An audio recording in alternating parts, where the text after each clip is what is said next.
মেদিনীপুর জেলার কাঁথি থানার বিরাট সাফল্য। কাঁথি থানার পুলিশ অফিসারের টোপে পড়ে উদ্ধার হয় প্রায় 10টি বাইক। দীর্ঘদিন ধরে রাজ্যের বিভিন্ন প্রান্তে বাইক চুরির ঘটনা হামেশাই শোনা যায় পূর্ব মেদিনীপুরেও। পূর্ব মেদিনীপুর জেলা জুড়ে রয়েছে বহু পুরনো বাইকের শোরুম। বিভিন্ন প্রান্ত থেকেই বহু মানুষ বাইক কেনাবেচা করে এখানে। বিক্রি হওয়া খুব সস্তায় কেনে বহু মানুষ। দীর্ঘদিন ধরে কাঁথি থানায় একাধিক বাইক চুরির অভিযোগ আসছিল, তাই তদন্তে নেমে এবার বড়সড় সাফল্য পেল কাঁথি মহকুমার পুলিশ। প্রায় 10টি বাইক উদ্ধারের পাশাপাশি গ্রেপ্তার করে 2 দুষ্কৃতীকে। তদন্ত প্রক্রিয়ার কারণে এই দুজনকে নিজেদের হেফাজতে নেওয়ার আবেদন জানাবে কাঁথি থানার পুলিশ। কাঁথি থানা টিম একটা মোটরসাইকেল গ্যাংকে ডিটেক্ট করেছে আর 2 জন আসামিকে অ্যারেস্ট করেছে গ্যাংয়ের মধ্যে। আর আসামিদের মধ্যে থেকে 10টা মোটরসাইকেল রিকভার করেছে। একটা স্পেসিফিক কেস আমরা শুরু করছি আর কেসের হিসাবে আমরা 2 জন যে আসামিকে ধরা হয়েছে ওকে রিমান্ডে নেব আর আশা করছি আর কিছু বাইকগুলোকে রিকভারি রিমান্ডে পিরিয়ড আমরা করব।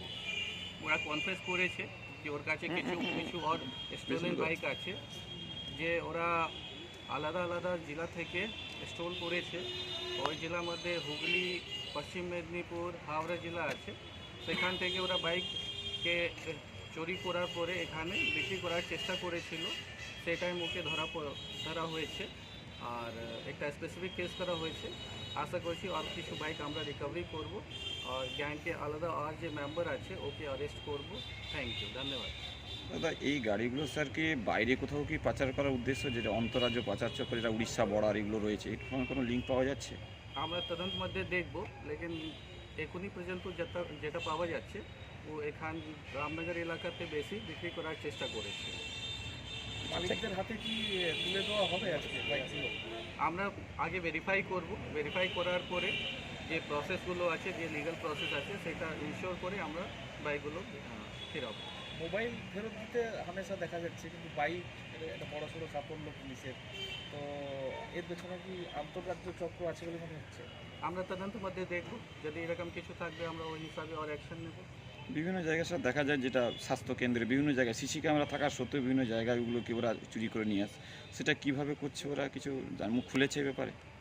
না, আমরা রিমান্ড নিয়েছি ওদেরকে। রিমান্ডের মধ্যে আমরা জিজ্ঞাসাবাদ করবো, ইন্টারোগেশন করবো। ইন্টারোগেশন মধ্যে যে বাহার আসবে সেই হিসাবে আমরা বাকি অ্যাকশন নেব। প্রাথমিকভাবে কি জানা গেছে এরা বাদে বা কাঁথি শহর তো এত বড় শহর বা পাশাপাশি যে বড় বড় বাস স্টপেজগুলো রয়েছে, এগুলো এই ধরনের কাজকর্ম চালাচ্ছে, এদেরই কি? যদি কোনো আর গ্যাং মেম্বার থাকবে এনাদেরকে ইন্টারোগেশন করার পরে আমরা ওকে অ্যারেস্ট করব, ডিটেন করব। যদি কোনো আর ইনভলভ আছে নিশ্চয়ই আমরা অ্যাকশন নেব ওনাদের ওদের আগে। Thank you. ব্যুরো রিপোর্ট, বাংলার কথা।